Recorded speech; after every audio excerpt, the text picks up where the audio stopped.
Hey,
ta mo le sak nei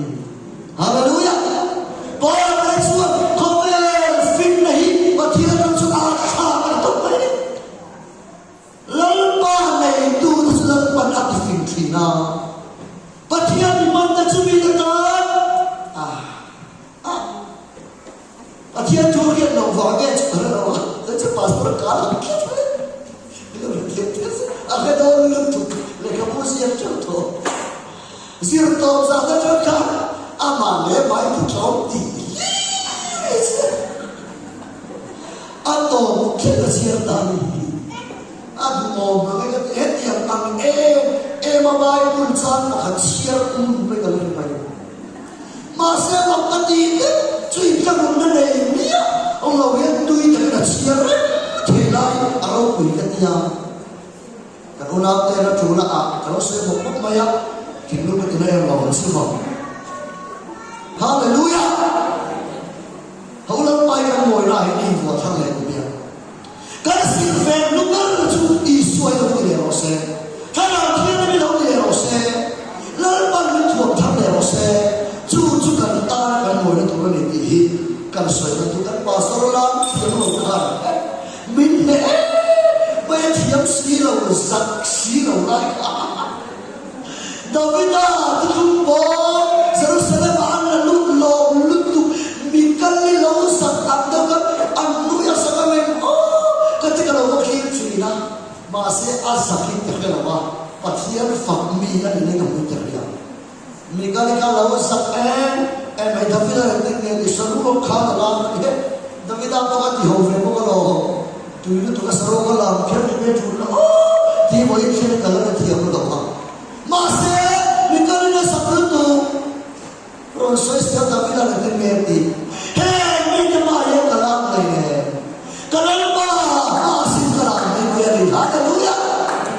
Saya yang kan nombor, patian kan fakna, kita tu kan sesuai kita. Mungkin tilok tu beriman, kita nombor orang dia.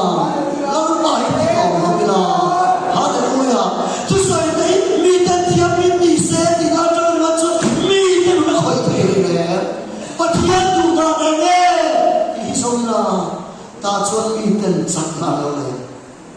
lapan lo pre chan ose lapan lo pre chan ose sai la ya kan ko hani tu na ka fa ya ner me in din thar le kan nai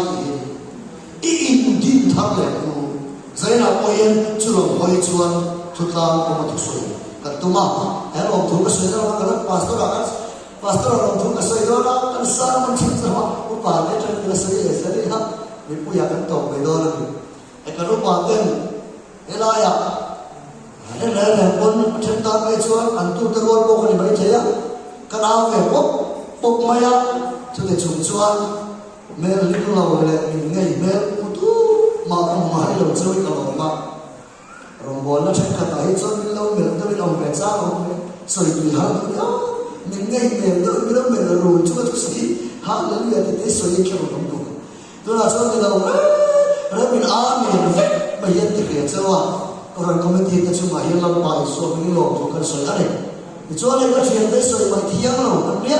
adi per te sura pura ma le ora pasati te kha anni chan tong sa ta ma ni sak me te khop me anni om takin anni ngalang lo ma se thane nang ngai he ka so lo me du he rong bol na yan ora pasati te rong bol la ti ni la ma se thane man ngai kan minglan na chaben ki thula haleluya en ki besaro ni sa ni chu atam tu ka amma kan minglan na le khuai tu kan ni na kan ti tu rai so mi kan nor pe ya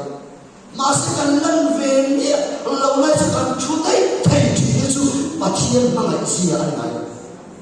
ni dai lo kha chale ma ki thok thong la ilang ve do lo ni pon lal par hi chero haleluya ka chi ta lo pon bang so sai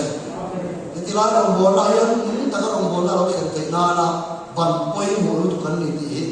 e na ki nan ko ba na ti ni chi tu lo do ni pon lo pe ve ku la pe ni ma chok ni su ma se ni chu yin to to anh đông lô cái này kia rồi chứ bê kèo gì nữa anh khám không đâu anh trăng trăng cái làm tua lại lệ tân ba sao đó về ngồi bị anh lên đi cái này kém cái gì mà với nhà anh lên đi ai rồi lên đi cái in là trăng bị hero bị cái gì à hết rồi ngồi đó revival anh thấy cái đó anh còn với một bữa hiện cái gì cho mình để cái gì hết tiền rồi bố tôi thì vắng mấy là cái này anh trông vàng tôi trông mùng tôi cái nào nó chuaถ้าเราไปไหว้แบบนี้อันนี้มันใครจะฟังก็เราเสียตรีอามันจะฟังเดียนอามันจะเกิดอะไรอาฟังองค์ก็จะอันก็เราไปเดียวเลยเราก็อยากชิมชีอาตกใจนะไม่เห็นต้นตาทลายกันเห็นที่กันเสียอ๋อ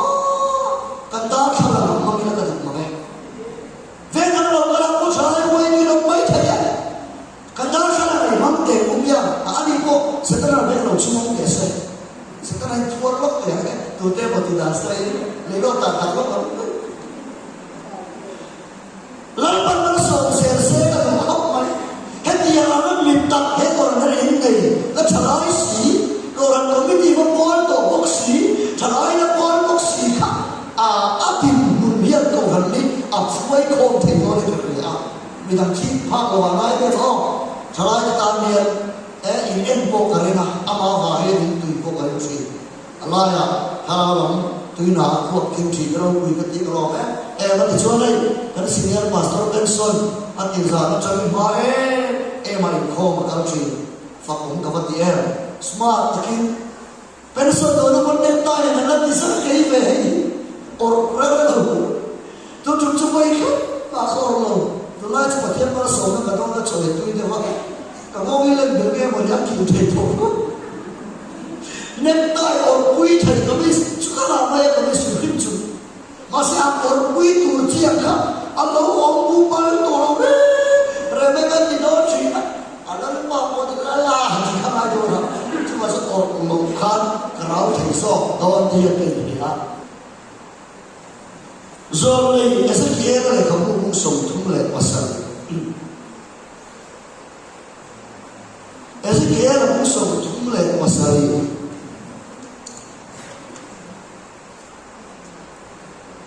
Zang soma, tumsan zang soma. Jadi tuan tumpe angsuan kasoya, tho tuan mani ya alumuta anuta. Mani ke cuman dina sipai luar lobui tak anulita. Kita kan dulu ni atar kau cek kan siapa orang ni jadi tuan thumi be angsuan kasoya tho tuan ma ni ya alumuta anuta kasia zon kau yang cimpul saya thui apa itu kan anuta mani ke cari nanti na sipai luar lobui tak akan lalu kita bahkan kecil aja zon le sebenarnya kamu bahkanlah bungsu nilai wanita kat dengan siapa ajar mereka pakai kerja jadi jual tapi dah cuma dah cuma ka adulam buka tanda tin aunau kali aku tu cung kuasong zokin ando le chuan chuta chuan ane na zu kala te mang apiang te leibat nei apiang te lung ni lo na nei apiang ane na chuan ankal khoma ti chuan an hom tua om ta te ane na chuan mi zali amolai an om ta athu kan chia te kar soi ta lau pan tharin mang som sa se lalu pada copian ini pemol, kau punya tiap mo, nen moi, moi angai kayu, lalu pasar ramai orang berfirman, namanya yang biwa ni kau punya ni secok bisa itu kai farsa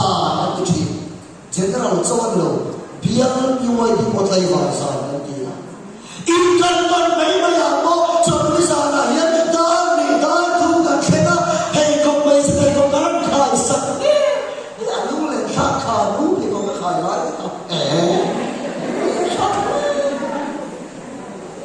cần nuông lồng có sấy nó bên kia mà sẽ cần khai xuống từ đó mà đi hết nếu này không khai ra thì mà cần hồ đó lâu mấy cái này không nuôi là chẳng thể gì mình ta là cái phải cũng mấy gì làm đúng lên khác cái đi hút lại thiệt về sự nào có rồi ngồi nó thấy mò tu là chuan giải không cần bị tổ cái bia cái nặng án tại cái cần bị chặt tặng lấy chi mà ở đây chi về ở đi chuan hạt đi lại chuan mò ra hiện cần khác là chúng ta làm ở đâu hiện tại chuan giải khô khác ta làm mình phải làm con làm tu là chuan bia cái là giải này cần đi một vết rồi à thằng cái bài chuan cái thủ đàn cái chuan giải khô mới chuan tùy số cái chuan giải khô mà hiện tu itu mà mình về lâu thì nó lấy cái giá rồi bây cái này cho anh giải có nghĩ là tu thế một về thọ ní ăn lẩu thấy lâu mình ban ngày tan xuống về thọ biết lâu cái này xuống sấy lâu này mình ban ngày nó tụt đi nào rồi cái điều này là luôn cái khi nó cái này nó có thể có cái mù pha chỉ là cái đó nó có cái nuôi hàng cái gì mà sẽ hùn alo cái là vậy là cho mọi người chỉ cần làm cái rèn, akal rèn, mà sẽ tùy ngang lệ lung lệ đất đặt lên ba năm này đã không có lim nó revive và là phát triển thế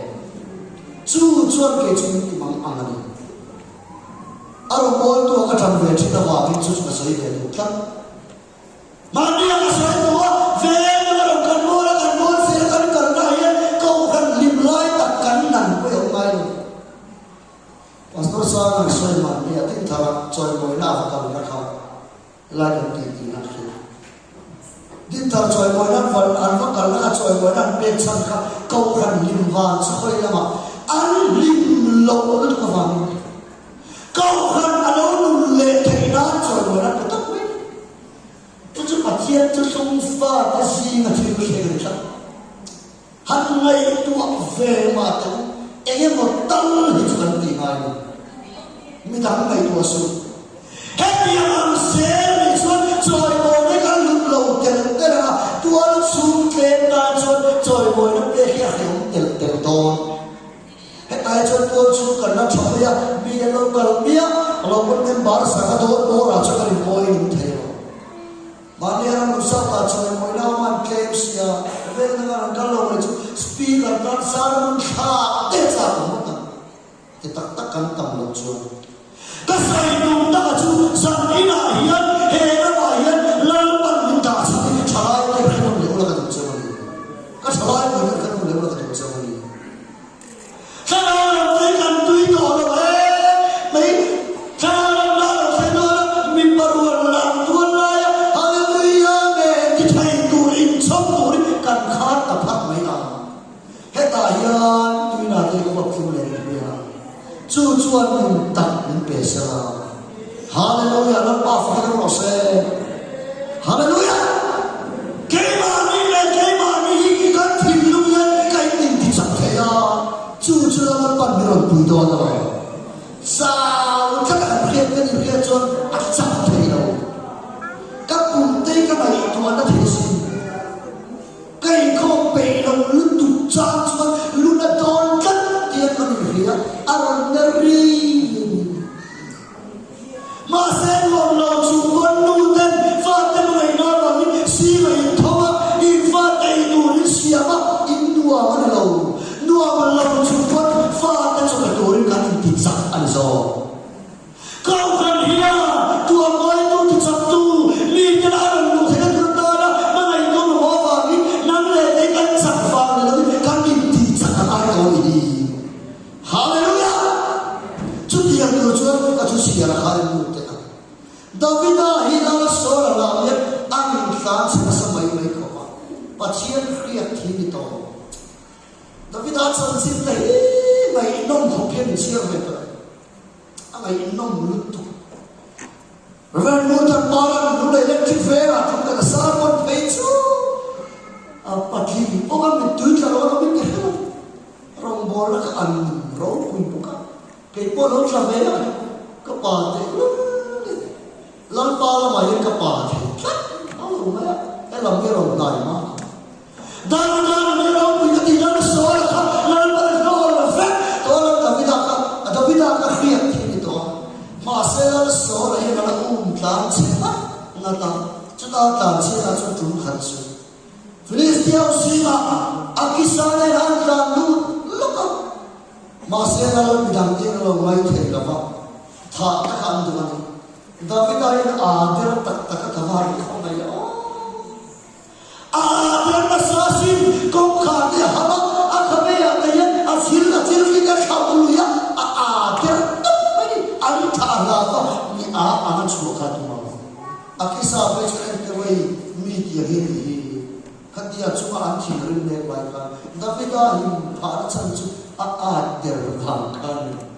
Ibu suami berkata kalau orang tu ini manusia betul.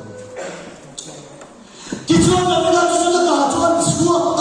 kacir siapa? Adulam bukan yang kita. Jadi kalau orang lama kan baik lagi. Adulam tiga cinta mana tak kita lakukan. Hei kami adulam pu kata pan mensiapa ini. Haleluya. Suatu pu aja tapi tak luta. Hei kami jangan nak siapa ini. Adulam pu pada tu kalau refe le David pan tu ni anrau itu si wajah tu te tinggal. Anrau huai tu te anelo. Lung ni lo nani. Lấy bắt này thế mỗi cái gì ngon lấy bắt này thế mắng ăn cái lúc đi được cái này thế khang lấy bắt này thế khang tao cái na này là tràn không tàn adi chuan he tao cái này em cái din tiền tắc tắc cái chuan miro bui tắc cái cái tràn không mình cái này mà sẽ chúng ta tràn lu thế chứ lần ban đầu với ta số bui xin mày sao đi là ăn xiêm ta dan bai solo bilo se mi sani wa me kan lo kan ko ba chu chu da bidan sipai boy se da lo suwa ni suwa he do kan mi ten dam na ta ne min ron mu em ti in mai to thare mi la ta ya ben fa ka min nai he do na mi ten dam na lo so em nam a khan dam na lo so em David lalpa trana yan tam na ang song. Tharau me in isi yan. Me ten midang tina tri min tiyang ti kamalawe. Tharau me yan in may layan me ten imuwa chua. Tharau me galaw nilaw te chak me yan. Say na yan David chu ta chiya pase at nera ni chaklaw taktakan no kan koma. David ang sipaya alaw chua ni ka. He ko rana yan ay ni mo law kan rose. Mga ilan ini pun kuat hal yang kau. Ketanya kita dalam ni tena, he muni syarab revival itu. Syarab damna kita terus. Haleluya lepai suruh bilos. Lepas minta lima waktu, letuka, cucu bayar kan mai ta di itu dia. Mitam takian, midam ni anak umfeh mai hian kan itu dia. Halai huai tu ini, elevia huai tu ini nak ate lo hidup dalam tu ceri.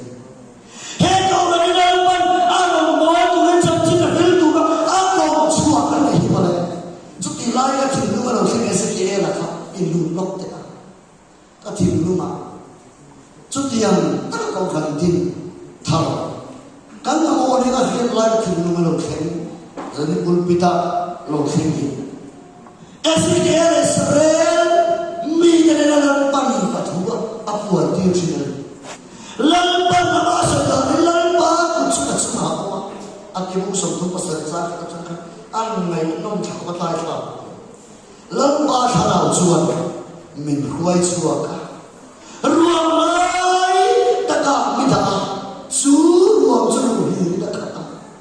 ru anh chuan mình đúng ngăn đi lâu thì lâu cắn ô thò ô cái liên chơi lâu cắn là ê ru lâu cái này là hiện rồi thò là thua là xoay đâu anh nó mất gì à thò chơi lâu cắn thì chuan chúng nó là chúng anh lâu ta lên ru mà anh mà đi xong cùng chơi chuan xong ta hallelujah chú thò cho lâu khen anh mà đi xong tôi ai xong ta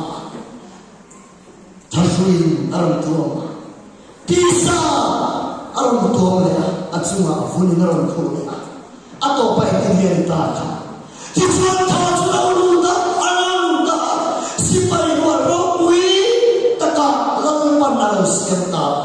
sesuatu yang ini, tijuan kami dia jangan bertujuan, kami tahu kerana tuan, tuan saya tahu, minum alam suaka, cuba lecu, sipai warok. Hallelujah. Ati lalu rauka lamban tua sejuan sipai luar dalam canta. Lampas dalam se, zainayan nama kali dalam metai, emang ini dia metai lamban tua sejuan sejuan. Hallelujah, amen. Hallelujah, hallelujah. Surah berdosa. Zainayan lamban kau nanti ayat tua sejuan sejuan. Hallelujah. Oto kalau ini dalam beriman pasal kan sila yang terlek salah. Bicara berlapan minggu apa terlek salah. Mikir kalau tidak lapan mikir terlek rosa. Supaya orang itu ini terlek oh. Mela atau huto. Kemana ini huto. Ram itu lapan mikir terlek dua. Hallelujah, Lord maaf kita proses. Udah usai dah ya. Ini bicara temai. Mikro temai. Ramu yang tak yang paling dijaga tu semua. Lalu maaf kamu ini kesalahan. Udah tahu. Hei munai ini ramu yang kalkong. Mencatat kalkong. In malam bola dimre. Kau kowe lah yang kemahan ramu yang buat. Masa lalu mình thua vào vậy, mình cái mùa ấy lâu môi về phong trì, lâu ba bên cái lâu sẽ chặt lâu ta, ban ngày là mình về à, cái hôm nào vào tôi soi thiam, đâu về mình cả không, lúc mà làm cái này đều đi tất xót cái điều này gì, lâu ba cái lâu sẽ, cái này là cái kiểu cái điều chứ, hồi xuống này cái là sao về chú kate cem kanilo cucu kan ina diktakan masela pa along kalian lampan voice na sarap din tuwa fin na sarap din tuwa law matan lampan din voice hallelujah so tunan pa ni natin so mitsa ka sipai ang dosen china hallelujah pa kita proses voy na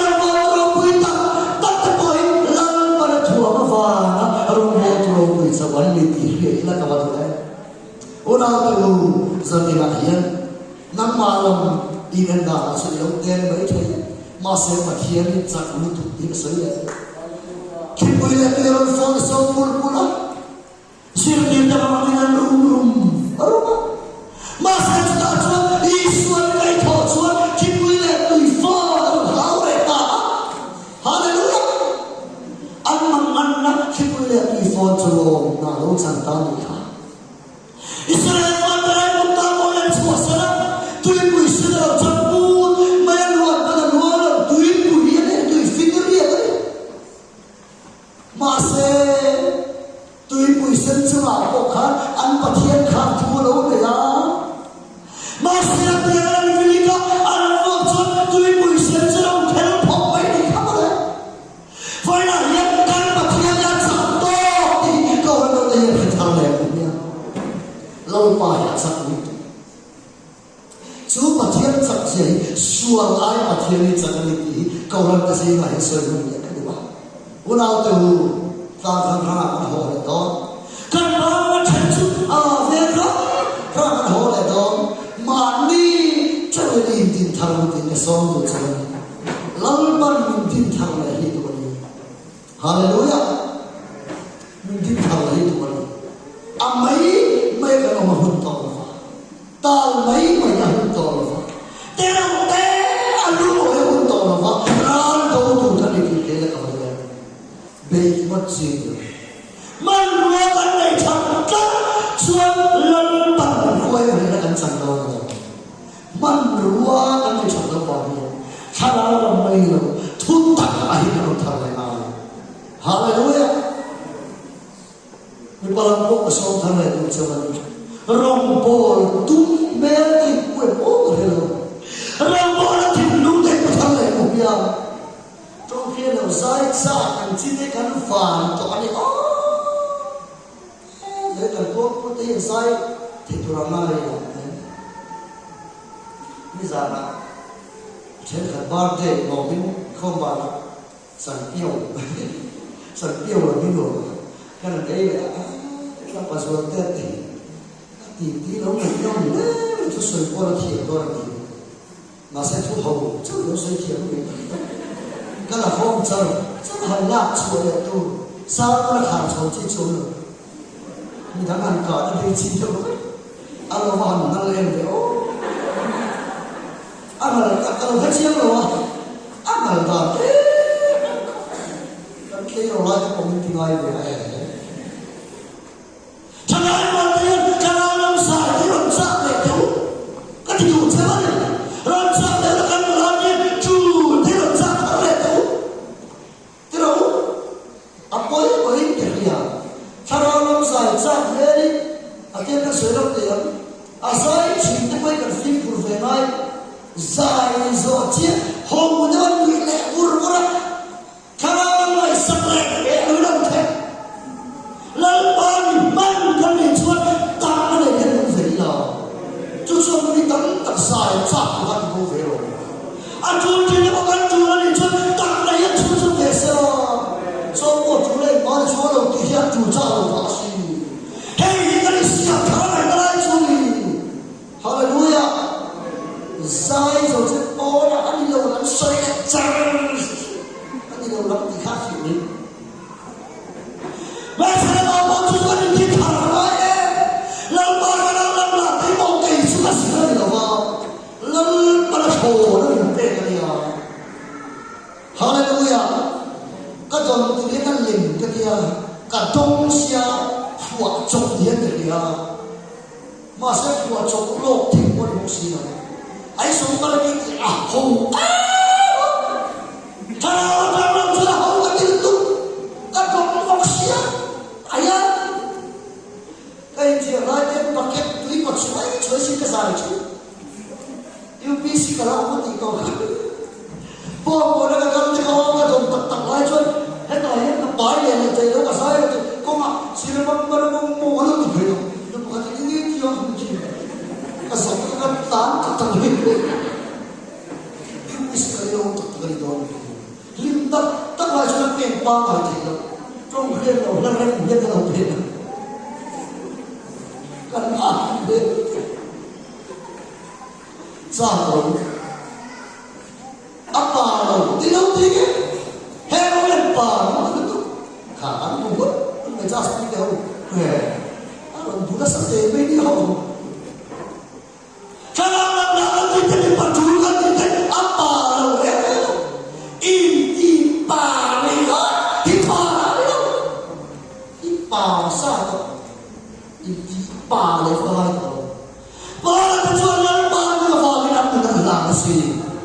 hallelujah bà tức là các bể lâu thì cao tụ lần lần qua là tôi lo thì bà sĩ thì bể để xí đâu thì ăn đâu quý đâu lần lần ta mình làm tôi lên qua sẽ khá đấy lắm thì sẽ vào đó cho nên lần ba cái qua tôi không có chăn chuột lên ra ăn bún tu chăn chuột lâu tu lấy đếnเลยรับทะเลสวนสักบาทีฮาเลลูยาเราก็สวดเตะอัฐองเจียบจะให้เราไม่เป็นอะไรกันหรออันนั้นละอันที่กันเยอะเลยฝักโชเลยก็อันนี้เราไม่กิน nào thằng cái phiền đó cái phiền chồng cái thay cái chuyện xảy ra mà thằng làm là để cho quan vuông đấy chân chân thì má cái này tụi lòng về các vua các vàng sự thiệt năng đó nên nó bình cầu sẽ tỏ ra mà thằng là sao mà nó cái đồ vậy đó lần bằng sao xuôi nó đã sao anh phú lộc kia quý cái này nhiều ama phải phú lộc cho sự nhà chứ đâu ama phú lộc cho phú lộc thì ai thì phải chia cho nó phát hiện đó luôn ama ấy thì ai thì thầy mà gì mà theo đó tôi nghĩ là thằng chú vẫn chưa làm cho em thì đi lấy lại khi anh không đang anh thì nó đã có hỏi thì giờ đây là yên lần phần hết tại yên hồng mấy mấy tuổi nào David au de en khi khai rồi năm phần thì là mà sẽ alo tiền chăn đi tập trung Israel phá cái chuyện hiện tuổi năm phần đầu tiên là gì Hallelujah chúng ta phải làm sao orang tahu hết tại yên thì bằng thiên thom kan dia lần phần chăn này mình đã